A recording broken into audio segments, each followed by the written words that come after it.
Hello, my YouTube world. This is Johnny Mel coming to you today with a review video of my Stinger Aerator. It is a 30 and I just bought this last year, so I'm going to give you my thoughts on it.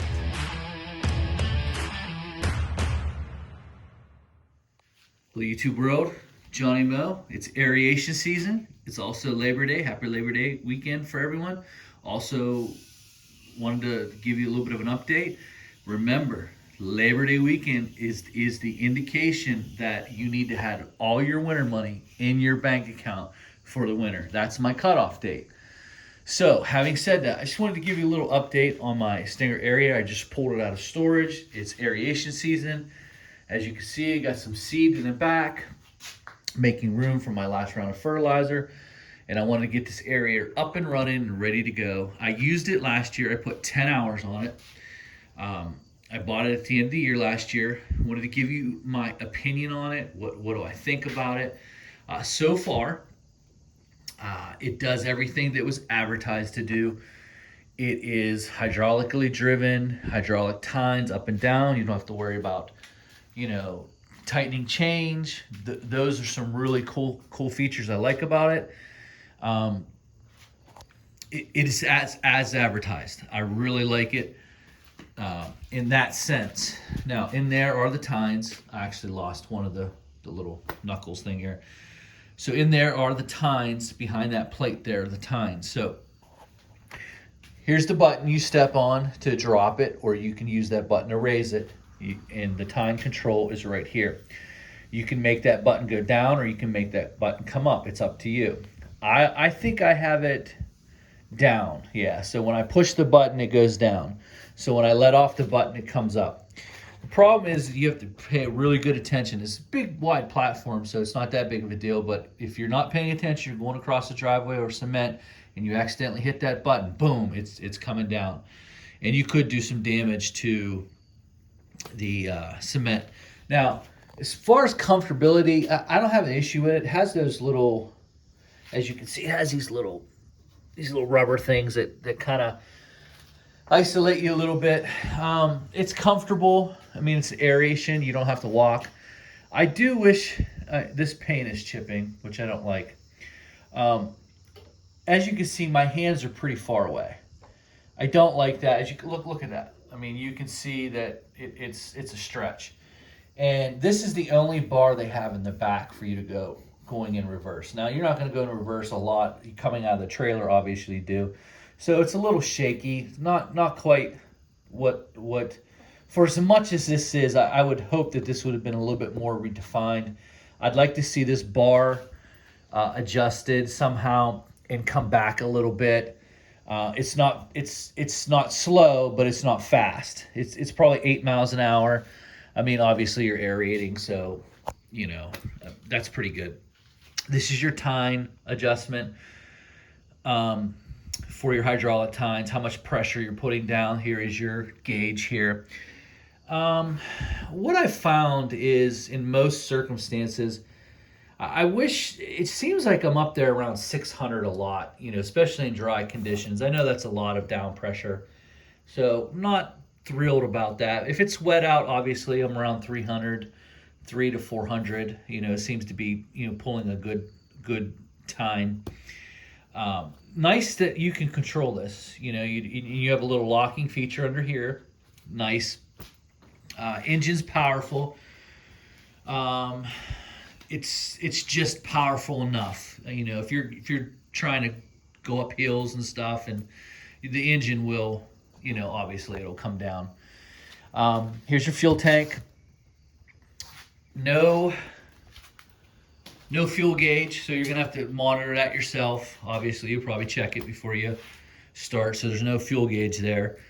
The hour meter says I have 10.3. I got this with absolutely nothing on it. So I finished up the aerations at the end of the year last year. It makes quick work. I did some pretty large aerations. I did some lawns that were 47,000 square feet, aeration overseed. I did a couple ball fields that were like 38,000 square feet. So, I mean, it makes quick work. So I did very well with what it is. So some of the biggest issues I've had with this particular machine is it does not, I'm talking about any little grade, this will come up and it gets out of control quick. So you got to be very careful. I actually added these Toro weights that were on my bagger. I actually just put those on and that made a world of difference. But I've also noticed that, you know, it's extra weight on it, and I'm not sure that it comes with a little weight underneath here, but it doesn't do much. So I would have liked to have seen a weight bar kit right here with some suitcase weights right there to help keep this thing on the ground. That is one thing I'm telling you right now. Now, it does do good with what I did. The only problem is that I know if I pulled those off, I know I'm scraping the paint. So there's probably going to be some paint issues there. Really don't care. I just wanted to keep it on the ground because it could not go up any hills at all, any slants. This thing was coming up in the air. Really easy to maintain. You know, oil things right there, oil filters right there. You know, I have not played with the hydraulics yet. There's a maintenance schedule somewhere. It's right here. Maintenance schedule. Change oil and filter at 50 hours and every 400 hours. Engine, change oil and filter at 50, then every 100 hours. Use 10W30. API certificate, refer to engine. Inspect every belts every 200 hours. It's just, it's really simple. This guard, I think, is a little, it's hissing.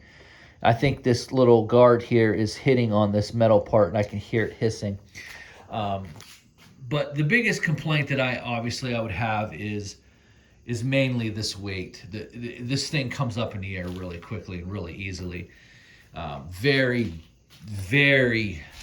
gets out of control quick. The other thing that I would say that you have to watch for, and I'm sure it's not just this machine, it's quite a bit of different machines, is, so let's say, and this happened to me last year, I was doing a lawn renovation. Guy had armyworm damage, he had grubs present, and he had chinch bugs. He had all three. Lawn was devastated, so I was aerating and overseeding. Rookie mistake. I was going along, and then all of a sudden, it just stopped. The whole machine just stopped, and I didn't know what was going on. I was confused, but when I turned around, I had peeled up the lawn. So what happened was the time pressure was too great, and I peeled up the lawn because the grubs had turned it over. And what happened was all the lawn was trapped up in those tines, and I had to physically pull all of that stuff out of there.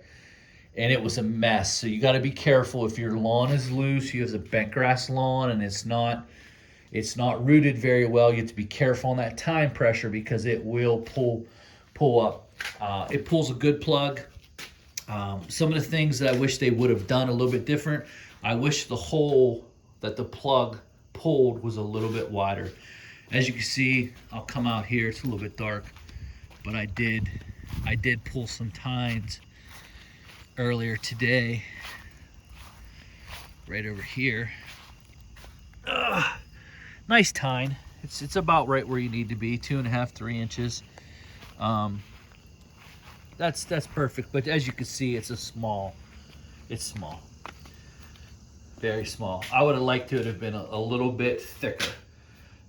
That's the only complaint that I would have. Look, there's no thatch in that lawn at all. That's amazing. So as I get started my aeration season, know that these tines are skinnier. Not a fan of that. I wish they were just a little bit thicker. It would go a long way for the lawn if that was the case. But since you do have a ride-on aerator, you can just go ahead and double aerate real quick.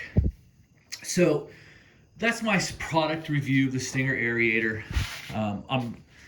I've got lined up probably about 20 to 28 lawns. I've been selling them. It's not a big ticketed item, but with me getting into the fertilizing more, I wanted to make sure that I had something that I could, you know, do some quick lawn renovations.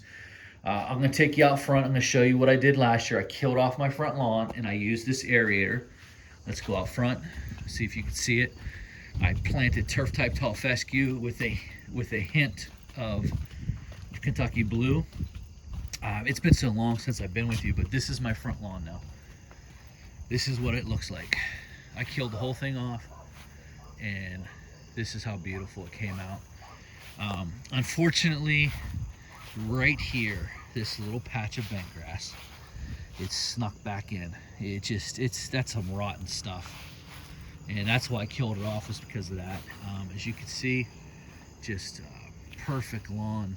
Came out really well, really happy with it. So I'll give you a little bit of bonus material here. I'll get in the trailer real quick. I'll show you my newest purchase.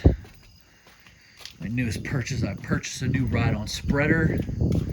So I wanted to, sorry guys, I didn't bring the blower down today.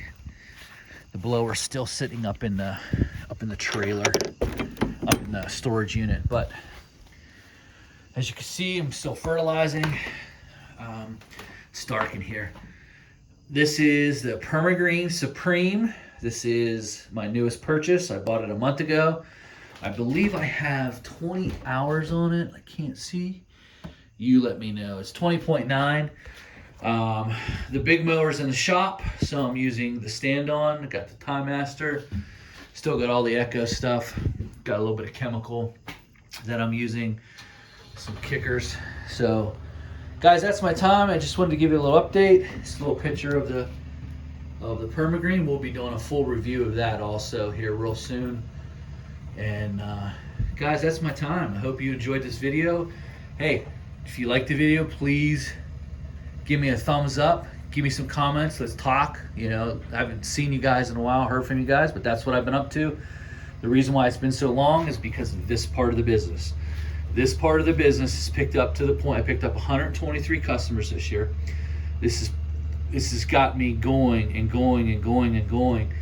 And this is my second ride-on spreader. My other spreader is up in the shed now. But it's got me really busy. And the numbers that I'm turning now, guys, is the numbers that I used to turn when I was running a two-man crew. So, wow. That's all I can say. It's just been a blessing. We're tearing it up, and yeah, I'd like to put out some more videos. Just been very, very busy with this side of the business. This side of the business is my biggest side now. This is it. It's surpassed mowing, surpassed plowing. This is the biggest side of my business. Talk to you soon.